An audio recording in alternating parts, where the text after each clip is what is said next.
Okay, perfect. That should be working again. Sorry about that, guys. Had some technical difficulties with OBS.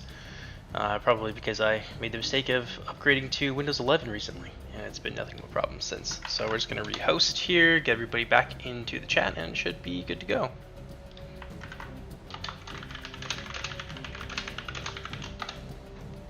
And then we can start talking a little bit about the overhaul and some of the other things you're going to see today. I have another 2v2 for you. It's going to be... I don't think it's purely good and evil. I think it's Angband Feanor versus Ulfang and Boar. Or maybe it's double Boar. Yes, that sounds about correct. But before we do that, let's take a look at some of the features that I might have missed from the last time we streamed a couple of days ago. I'm going to turn that music down just a little bit.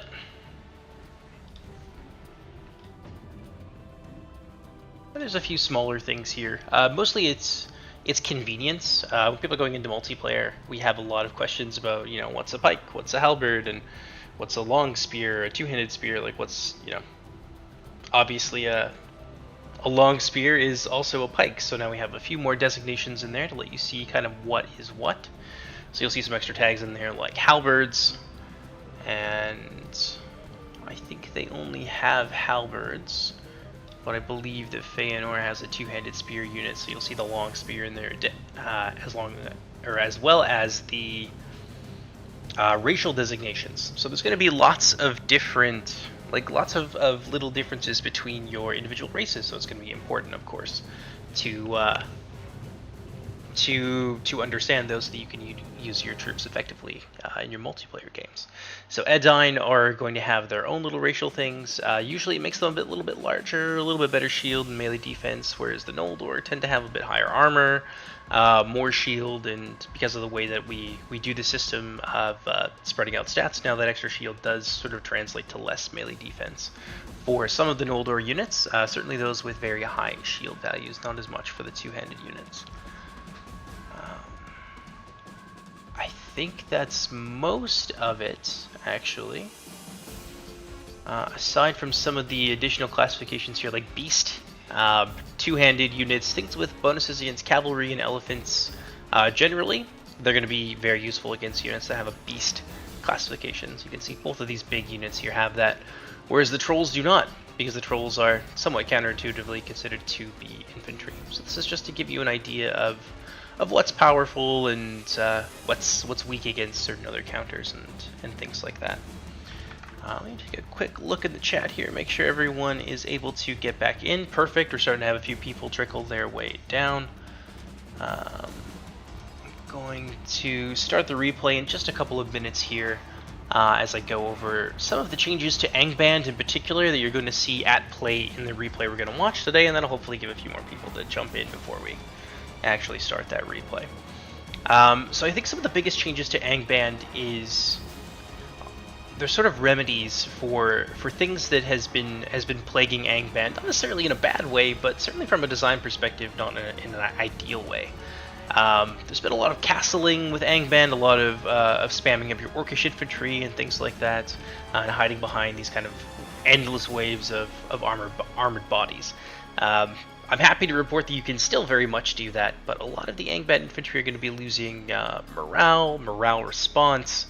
A lot of them, actually, I think almost all of them are going to be going down significantly in melee defense, so armor-piercing counters are going to be a lot more effective against them that way, especially from other good units who can sort of meet them on the same level ground, like Boar with all of their halberds. And that is going to necessitate your needing to use some of your more, not necessarily your elite infantry, they do run a little bit more frequently, but some of your bigger beasties like the Valoralkar or the legendary companies or the Troll Guards or the Bulldogs of Angband. You'll notice that a lot of these units that I just mentioned are going to have some pretty potent passive abilities when it comes to buffing your morale. It's going to be really important. The Iron Drakes are another such unit. To keep these units close-ish to your orcs so that they can support them. Otherwise, the orcs are going to be much more likely to run away. The Iron Shot Halberdiers as well have lost the ability to reflect charges from the front, and that's going to be a big problem for them against cavalry and things like that. So cavalry can dive them to a very limited extent, If they stick around for any sort of long period of time, their natural spear bonuses and the armor piercing kicks in, and the cavalry will get brutalized. But the intention behind that change is obviously to necessitate you using other units other than just iron shots being kind of the best way forward because of they're both cheap and numerous. But it also gives other factions who have kind of had their strengths and weaknesses turned up to a significant degree, such as the House of Feanor, the ability to break down those big iron shod castles, those big lines bristling with spears and halberds.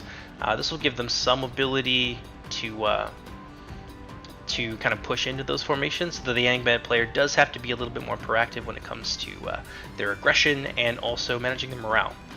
That being said, there is a little bit of light at the end of that particular tunnel. Previously you were limited to 3 halberds and a detachment.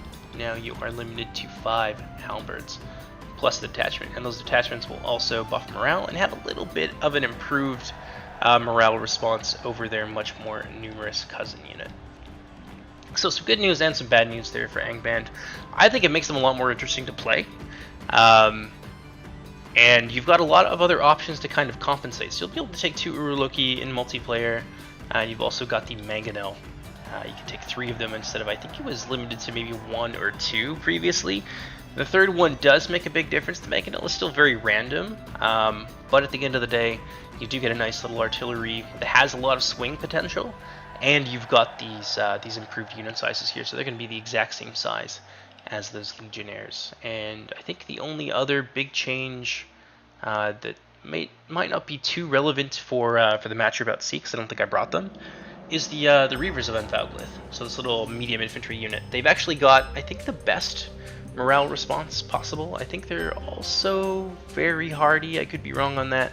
And they've got some pretty significant bonuses when fighting in various kinds of terrain, which, because of the heavier nature of a lot of the Angband orcs, they're going to take a lot of penalties when fighting in forests, especially those halberds. It's going to be a really big problem for them.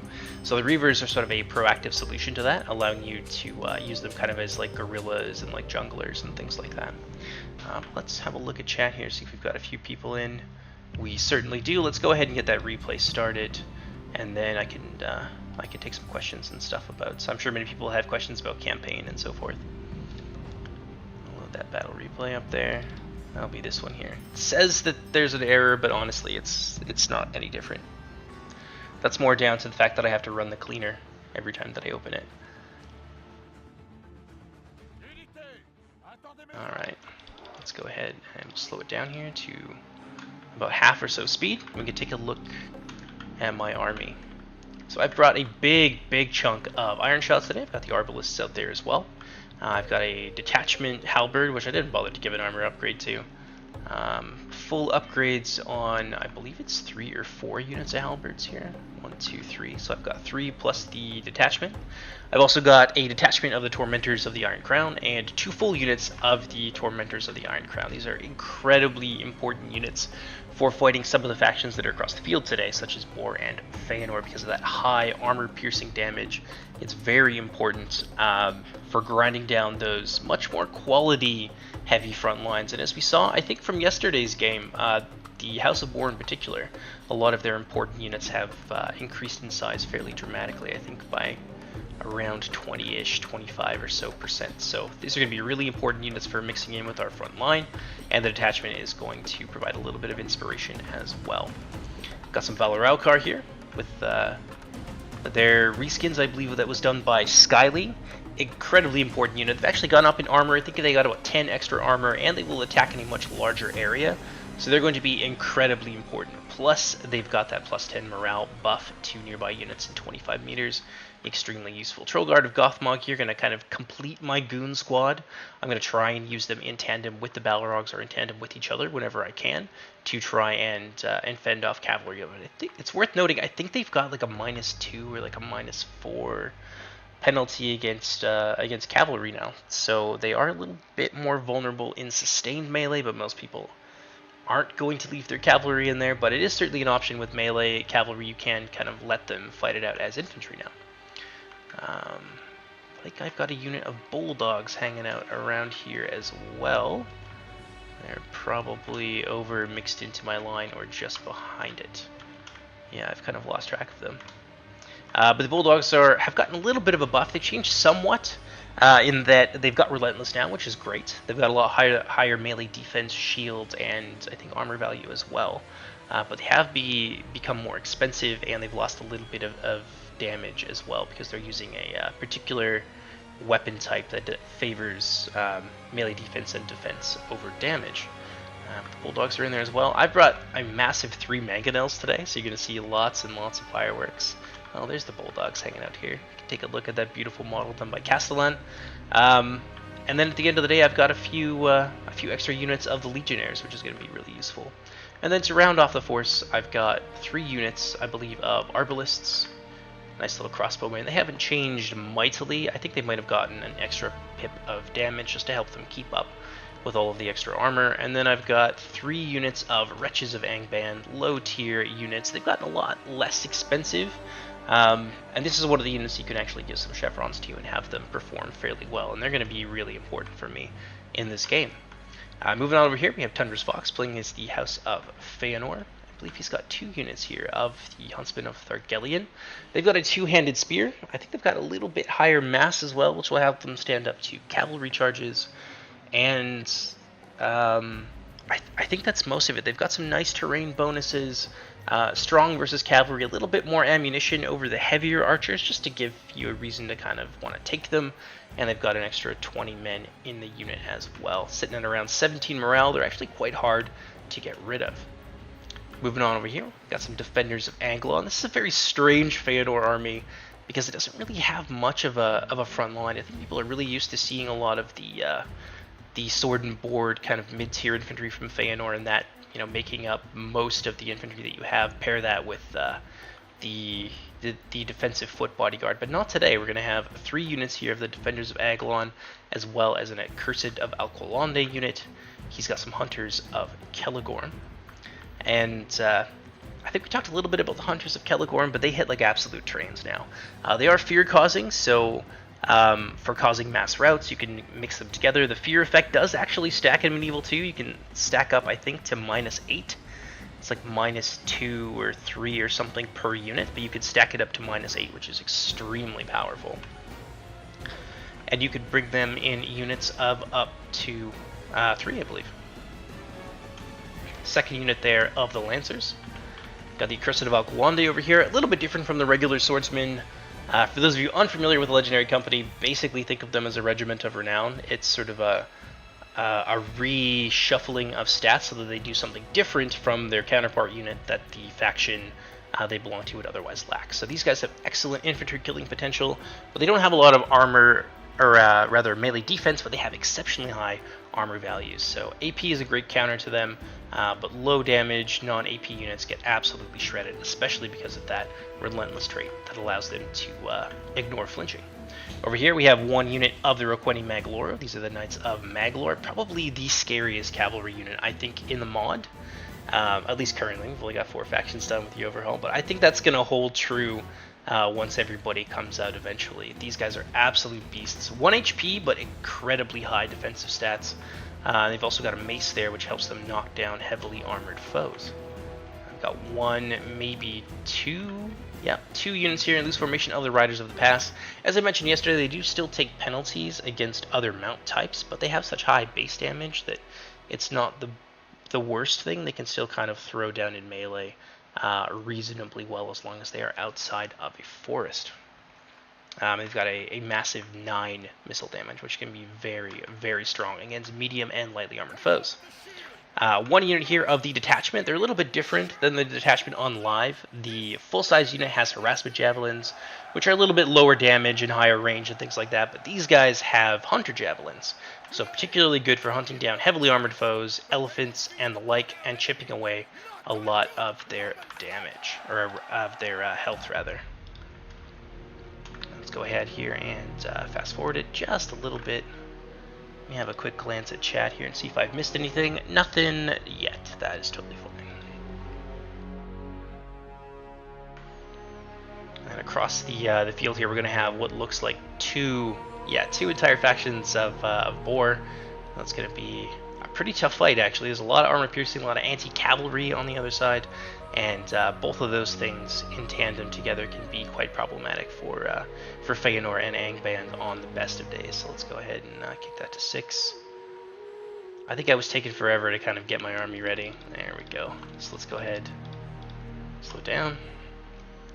And then the forest here, you can see some Salamandrine Guard. Heavy cavalry units are not really able to hide in the forest. Only, I believe, just light cavalry units are able to do that in the current iteration of the mods. We've got a couple units here. Perhaps it's just one of the Salamandrine Guard. They've lost their very strong bonuses versus elephants, but they have retained their AP, and they've got some pretty strong anti-cavalry bonuses being melee cavalry. So they can punch up quite a lot, and against the House of Feanor in particular with that AP, they can be very, very nasty and trade pretty efficiently. Over here we have the House of Boar. Sorry, totally lost my train of thought. We've got the Wardens of Lothland, rather. They've got 2 armor upgrades here, which sets them apart a little bit from the rest of the heavy infantry roster. Axemen of Lothland in the back here as well, with no armor upgrades, looking like they're just here purely for the damage.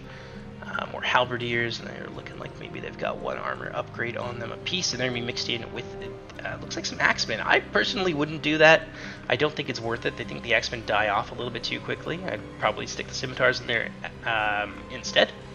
Got some halberdiers of Lothline here, more halberdiers, and then some wardens with just a singular armor upgrade, and another unit of axemen. And then we've got the Amberone Honor Guard here. This is a bodyguard with very, very high damage and some really, really strong armor upgrades. And I think that's just about it. Got some Salamandrine Dragon Hunters in the back here mixed in with a second company of the Amberone Honor Guard, and that's going to be a... they look like a spear unit, but they're actually a halberd, and they're kind of labeled as such. It's a detachment halberd, and they've got some extra damage and some inspire, which is always helpful.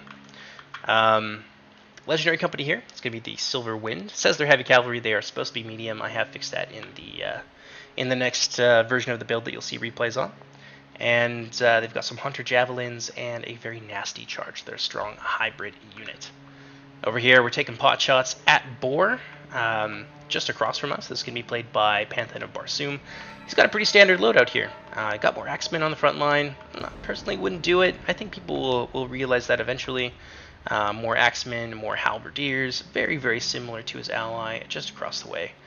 Wanderers of Thargelion, a lighter bow unit with a decent shield. They will be taking some range penalties from having that shield, but it does add to their survivability, so it's a little bit of a trade-off. Wardens in loose formation just behind them with their second armor upgrade, some Skirmishers of Lothland, which are harassment javelins, Salamandrine Dragon Hunter, halberd detachments, some warband here, just some light spears in the back, and another unit there of the Skirmishers. Amberone Honor Guard hanging out in loose formation, probably not one to get hit by that mangonel. More Salamandrine Guard, detachment halberds, Wanderers of Thargelion, and then a unit of light spears out here on the wing. I think that's going to be it for just about everybody. So let's go ahead here, take it into full speed. There's going to be a decent amount of skirmish in before as I try to get a little bit of value off of these mangonels if I can. They're a little bit finicky. You kind of have to be able to judge the range on them and be a little bit familiar with the timing of the split on their projectile to get anything out of them. But if you can do that and do that well, then they can certainly get a good amount of kills. Although a lot of the heavy armor here is going to limit their effectiveness somewhat.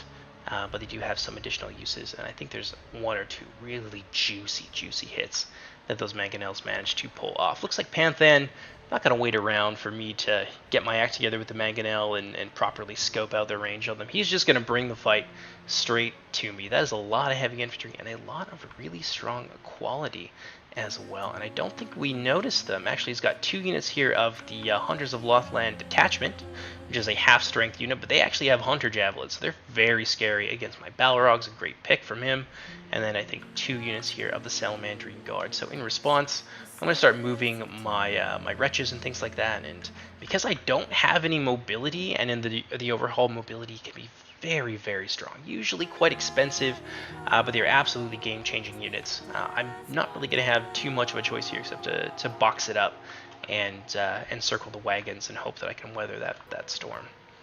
A few shots here.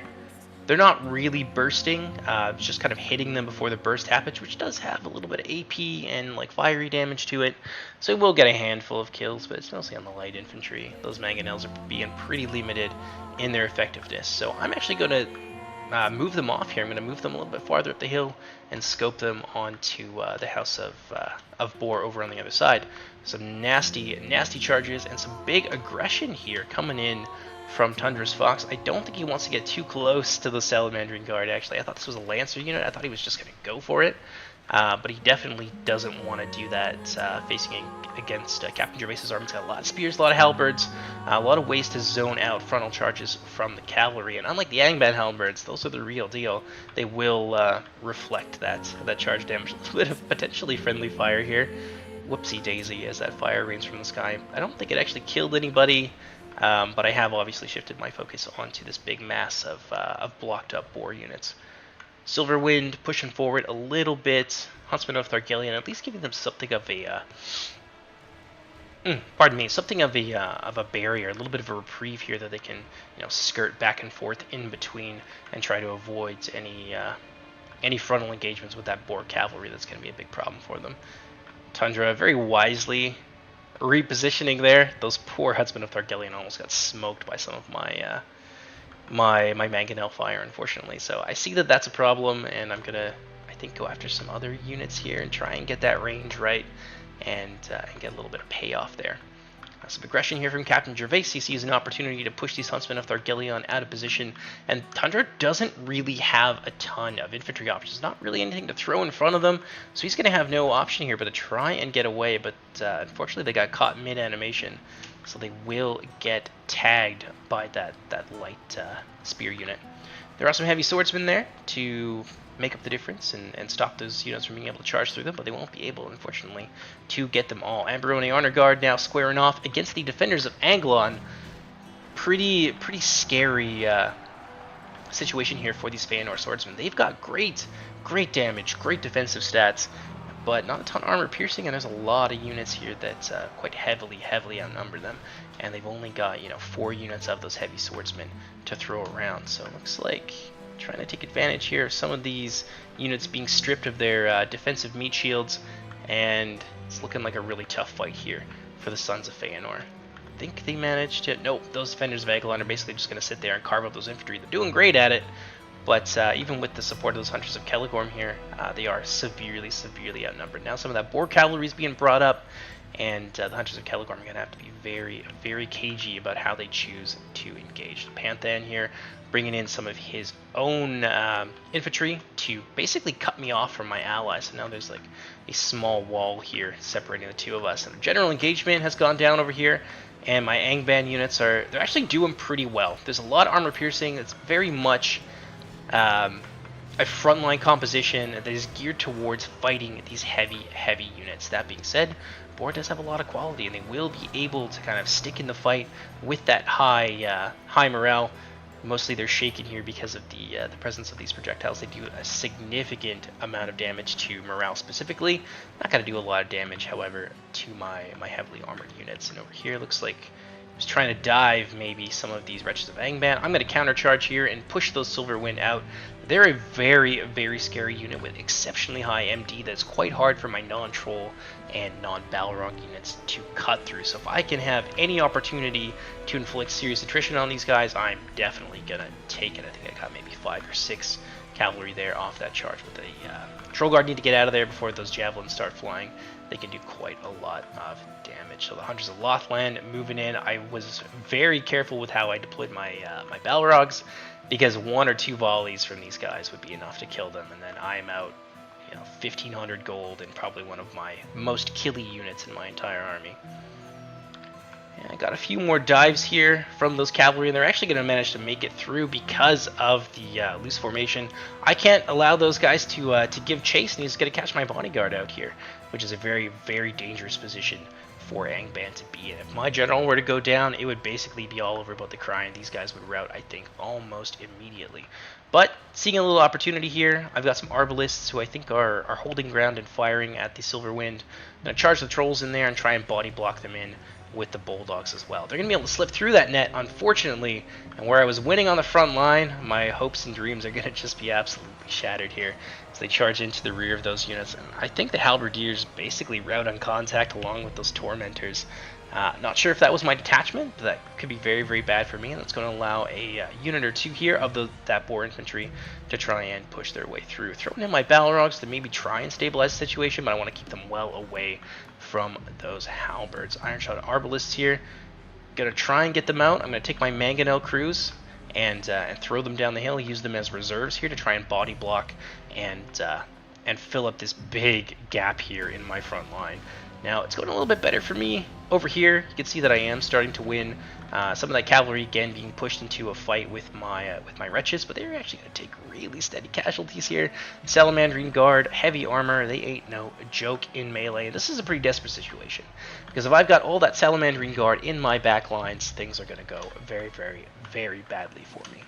Up here, I am actually losing that infantry fight. I managed to win a little bit on the lower ground, but up here on the higher ground, surprisingly enough, they are about to break through. So this is kind of a bit of a turning point for me here. I've got a few more shots from my Mangonels being fired off.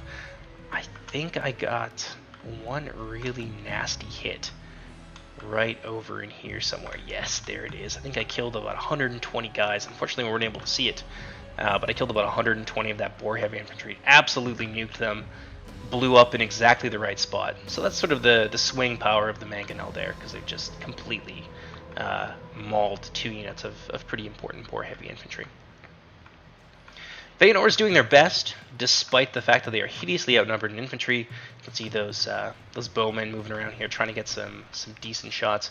The Accursed of Alqualande have been committed to the fray, and they are just brutalizing the Wardens of Lothline here. They don't have a chance, not with that low spear damage. Over here, the cavalry supplying a ton of pressure. Requiting Magloro mixed in the fray as well, and they are just taking it to these skirmishers. So you can see that despite the lack of infantry, the Noldor are able to hold quite well. They can deal a significant amount of damage, especially when well supported. And that cavalry for Feanor, that's the really big swing. There's almost no game where they're going to win purely on their infantry alone with the House of Feanor. You really need to have that cavalry, and the Requiting Magloro are the best of the best. Let's go ahead and turn it up to full speed here. They're going to get charged down by some of those lighter spears, but those spears don't really have too much going for them. Despite the fact that they are anti-cavalry, the Requiting Magloro are powerful and expensive enough that they can actually sit around here and fight it out in close quarters with some of these lower end, more soft counter spears. Able to push their way through here. Looks like there's some Salamandrine Guard maybe squaring up for an engagement here. I don't think that's going to go well. Yeah, they're going to catch those Salamanders out. And those poor Salamanders are going to fall away, I think, pretty quickly here. Yeah, there it goes. Just mauled, destroyed, chomp, chomp, chomp, and then they move on to their next victim. Requiting Magloro, very, very scary unit, and one of the few things that's kind of keeping Feanor in the game at this point. You can see it's been very brutal for both sides. There's a lot of dead cavalry, a lot of dead Noldor on the ground, but they are still kind of holding the line here a little bit. Some of those lighter infantry being committed to the fray. They're not going to win, but they will buy the time necessary with their high spear-based melee defense. And the big chunk of Boar infantry over here, not really too many answers for Feanor for this at this point. I think the Hunters of Celegorm have done their best. They've been preying on whatever they can get their hands on, but they are starting to take some pretty significant losses, and I don't think we'll see too much more from them. The really big important thing is, of course, the Requiting Magloro, and there's actually a decent-sized unit of Hunters here, about half size. Salamandrine Guard from Panthan on the other side. Looks like they're coming down to maybe try and help deal with that Feanor cavalry. I have managed to bring my Mangonel crews to bear, which are basically, they're no different than your regular Ironshod Legionaries, except that you can't upgrade them at all.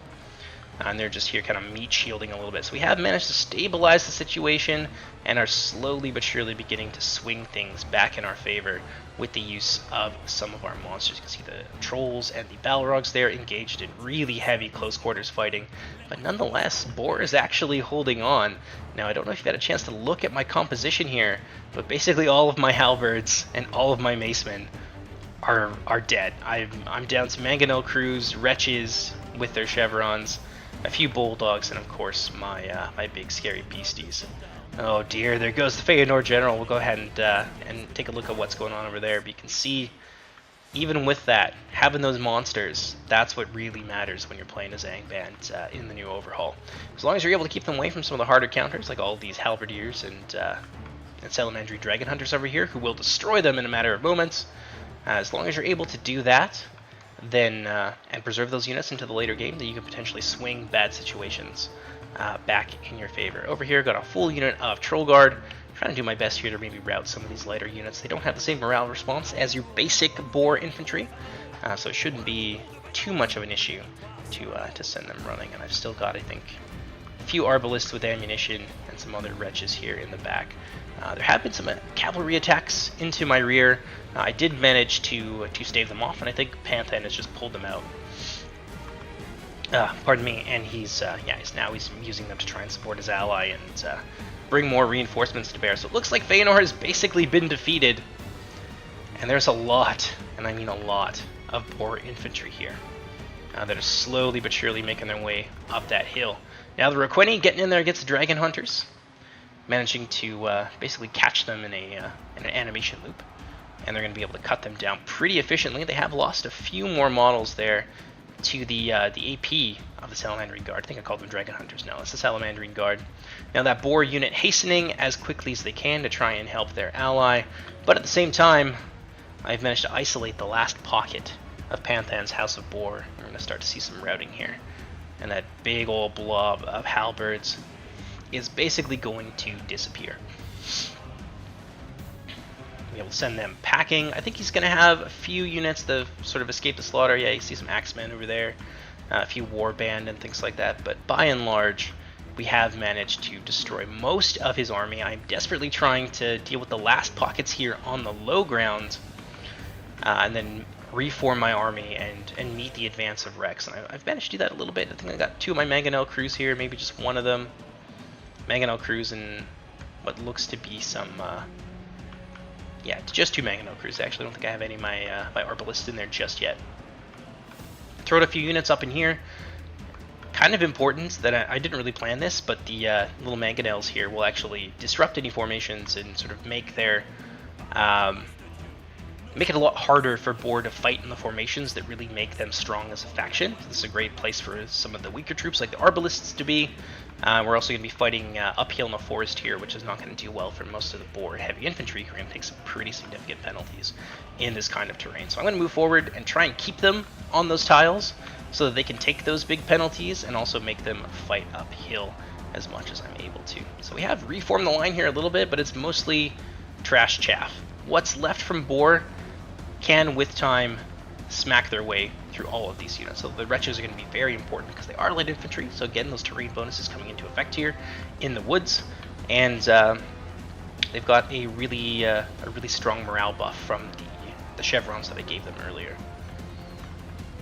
A lot of Boar infantry here, though, trying to race my wretches in there. Looks like we've managed to deal with what remained of Boar on the low ground there. So I'm going to throw as many of my wretches into the fray here, try and stop myself from being surrounded. And Captain Gervais here going to countercharge me, and just get into a little bit of a wet noodle fight. These 2 units are going to just whack at each other forever. I have no hope of killing almost any of them without some sort of outside support or intervention, but there's enough wretch bodies here to keep them busy while the cavalry that remains from the House of Fëanor and my own beasties are brought to bear. A little bit of reforming here from Panthan, bringing back some of his warband.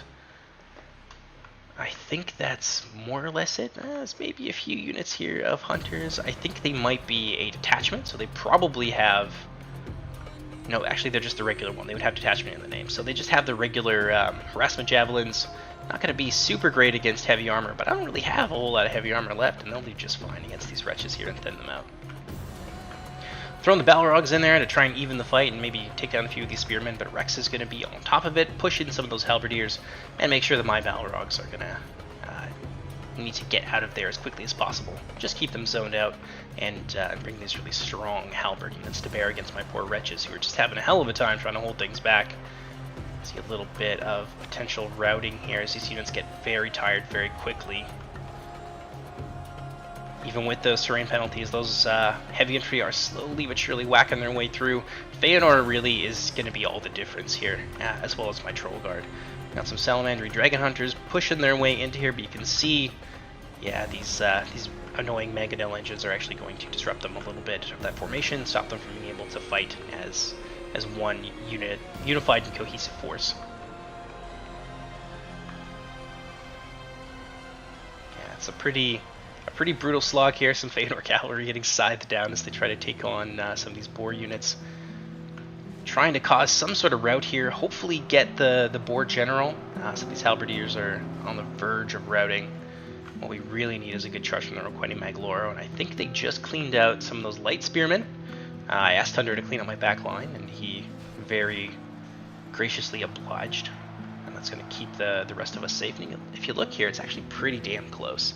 84 to 86, so I think we're slightly ahead with all of the brutal cavalry charges and surrounds and stuff from the Troll Guard. So Captain Gervais really having a hard time here fighting in the woods. You can see that heavy infantry penalty at work, and that's going to be a little bit of a rout there. I think they're quite tired, starting to lost a lot of units and slowly being surrounded and outnumbered, so they're just going to break. And I don't think that they're going to come back. Amberoni Honor Guard, however, are made of much sterner stuff. They'll stick around and fight for a little bit longer. But I think you can sort of begin to see the way the wind is blowing a little bit here. There are some halberds in there, some Salamandry Dragon Hunters to try and zone out my my Balrogs, but there's just not enough of them. Not enough of those important pole arms at this point. We still have a very relatively healthy unit, half strength of Roqueni Magloro. So pretty tough fight here for boar. I think we're going to start to see more and more routing as the game progresses here. Yeah, nice big rear charge here into the Zambaroni Honor Guards. Arbalists, not really going to do a ton against them, but they are kind of being attacked on all sides here. And of course the Troll Guard are marauding about, slowly pushing their way in, going for the kill against these elite men of boar. I'm going to give as good as they get. You can see a few of my legionnaires and things like that, and my arbalists and whatever going down. But it's only really a matter of time at this point. A few halberdiers left, managing to stand together with 9 men left in the unit, severely mauled. If only there was more of them, they could be a really big threat to these trolls, but they're just so disruptive, especially to these low number remaining units from boar. Look at that there, it's still pretty close. Boar's bringing it back a bit, 91-91, so essentially we are neck and neck, mostly because Feanor was so small, and basically all of their army is gone at this point. Well, one of my trolls just fell. So he got killed by spearmen, not something you really see every day. Roqueni Magloro now coming in, and I think with that fear effect, they might be able to get in here and rout these Zambaroni Honor Guard. Looks like those halberdiers actually did reform. I was thinking about maybe a cheeky charge here. I believe I actually lost one of my Balrogs earlier, which is very scary. Probably some of the leftover halberdiers and dragon hunters. But I'm going to pull them out of there as quickly as I can. It's mostly just to disrupt them a little bit. Stop them from getting into the Roqueni Magloro, or for trapping them in there behind a wall of spears. The last units of boar here now beginning to rout. Yeah, even the honor guards are questioning the sanity of continuing the fight at such a disadvantage. And those halberds are gonna get in there, kill off a few more of my trolls. If only they'd been able to do this earlier, they'd be in a lot better position. Oh, I'd actually have some arbalists still left over as well. So that's actually going to be a victory for us. That's just a win by sheer dint of numbers and some support of some key Feanor units. So basically lost my entire army here. If we go ahead and we slow it down, it's an absolute massacre down in this little dale. My bulldogs still in the fray. Looks like I forgot to bring them forward. But it says I have 737 men remaining, but honestly, you when you win a game, you get units back, like healed casualties, like you do in campaign. Not even close. Maybe 300 or 400 at best. Have a quick look there at what did the damage. Bulldogs were great. Valor Trollguard of Gothmog, quite strong to varying extents there. One of them got about half the amount as the others. The Wretches, they kind of paid for themselves. They're only like when upgraded with Chevrons, I think they're only like 300 or 400 florins, so they did all right.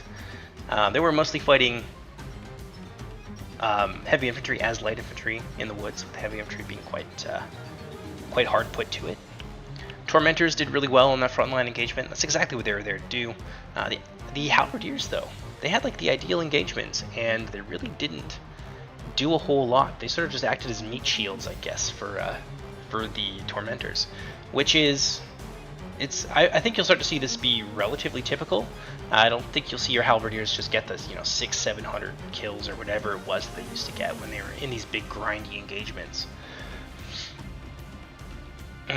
Pardon me. Moving on down there, we got some Arbalist units. They did really well. They were able to fire relatively freely throughout the entire game. I think this unit here got focus fired quite badly.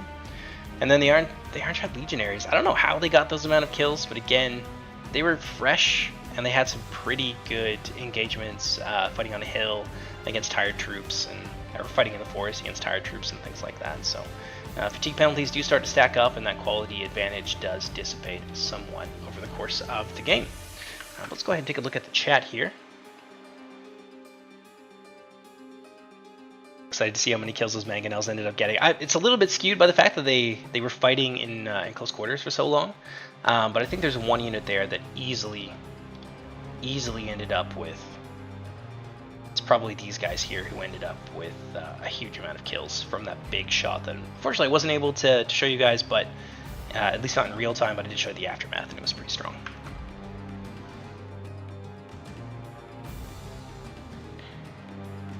What's going on, Kenshi? Welcome to the stream. Hope you're enjoying yourself. I don't think the friendly fire was too bad on them there, Winty. Feanor's pretty heavily armored, so unless I hit some of the light troops, I'm not really going to do too much to them.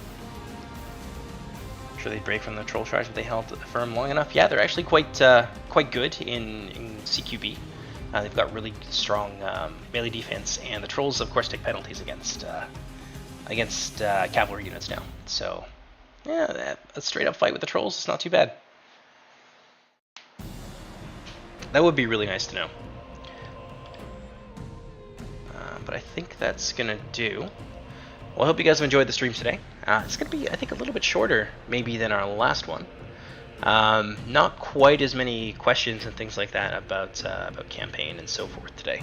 But if you guys do have any additional questions, I'll leave the stream open for another few minutes. Please pop them in the chat. I will answer them to the best of my ability. And yeah, that's pretty much it. I'm just gonna wrap it up here in probably the next 5 or so minutes. So again, if you do have those questions, please pop them in the chat, and I'll do my best.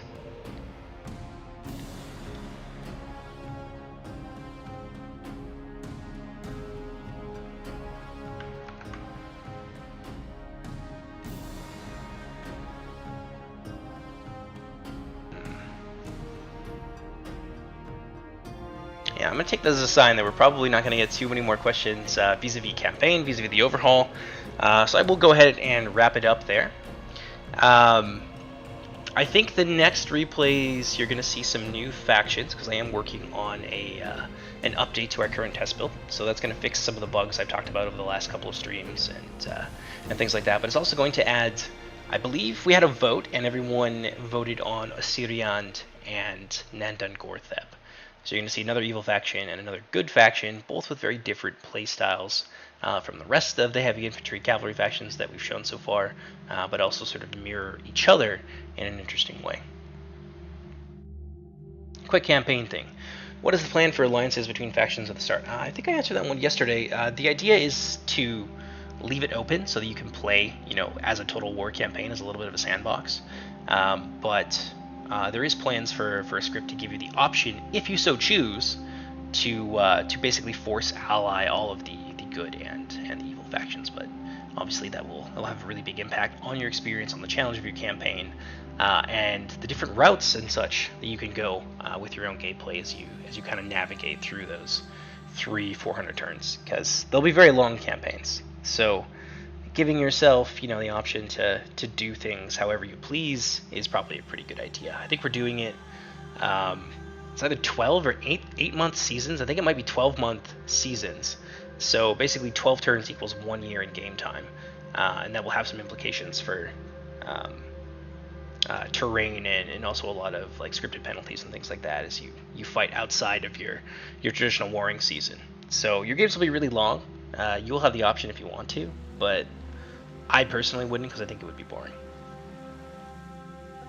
Alright guys, I'm going to wrap it up there. Apologies for the technical difficulties that we suffered earlier. I think I've already removed the other stream, so hopefully nobody gets confused and clicks on that. And is very disappointed because it's only 5 minutes long. Yeah, that's going to be it for me. My name is Jordan, also known as JMonster. Hope you guys have enjoyed the stream so far, enjoyed the replay and the direction that the overhaul is heading. If you guys want to join the community, check the links down in the description of this video.